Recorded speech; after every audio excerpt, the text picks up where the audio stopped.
বাবু রে বাবু, একটা নাইকবার লাই বলি ওয়াশরুমের ভিতরে গেছিলাম, বদনার ভিতরে কোন হালার উত্তালা জানি বরফের টুকরা ডালি দিছে। এই বরফের টুকরাটা গলি ফানি এগুন ডাইরেক্ট মনে করছে আলাস্কার বরফ পানি হয়ে গেছে। যেই না তল দেশে পানি এগুন লাগছে, ওরে বাবা রে বাবা, মনে হয় যে গিয়ে ডাইরেক্ট অবশ হয়ে গেছে গো, অবশ। আর্টসেলের অবশ অনুভূতির দেয়ালের গান শুনতেছিলাম, এরকম ফিল হইতেছিল।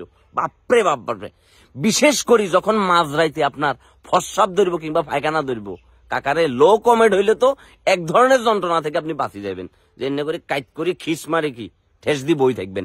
আর যদি হাই কমেড হয়, যখন আপনার উরুর তল দেশ যখন কমেডের উপরের দেশের সাথে লাগবো, কাকা তখনই মনে হইব যে গিয়া যে কোন অপরাধটা করছিলাম, যে দেশের ভিতরে শীত চলিয়ে আইছে, তা আবার এমন সেটা ভাঙ্গা শীত, যে শীতের শোধনে আমরা না পাইতেছি বসতে, না পাইতেছি দাঁড়াইতে।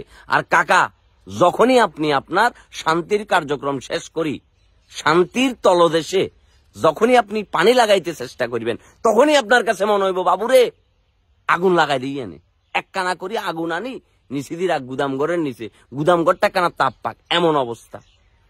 ইয়েলা বলি কষ্টে, রাগে, দুঃখে, যন্ত্রণায় সাপি বই থাকি যে কাকা যাইলে একবার যামু, বেইনা যামু, রাইচ্চা বারবার ঘন ঘন যাইতে মাইতেন না, সাপি বই থাকি কি করবো।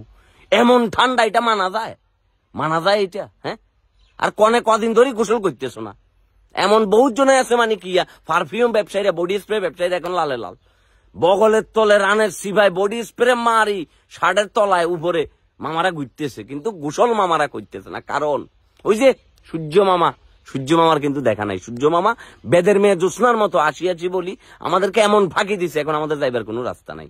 এখন আমরা হাইকতে গেলে হাইকদাম হারি না, মুইতে গেলে মুইতাম হারি না, যন্ত্রণা, শীতের যন্ত্রণা। বারবার খাইলে ছোটন কাকার কথা মনে পড়ে যাইতেছে, যে এখানে এত তীব্র শীত যে শীতের শোধনে আমরা দাঁড়াতে পারছি না। শুধু দাঁড়াতে পারছি না, আমরা বসতেও পারছি না, আমরা লড়তেও পারতেছি না, সরতেও পারতেছি না, তীব্র শীতের শোধন এখানে। এটা কোনো কথা?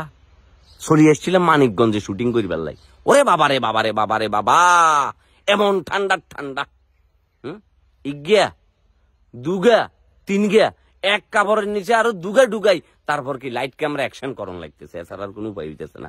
আর যখনই কাকা ওয়াশরুমের ব্যাগ চাপে, খিসমারি একটা করে বই থেকে আইচারে কাকা আটকায় থাক, পানি গুনের ভিতরে মনে হয়েছে কেউ বরফ গোলাই ডালি দিছে, লাইটবার লগে লাগে ছ্যাঁত করি ওঠে, ছ্যাঁত।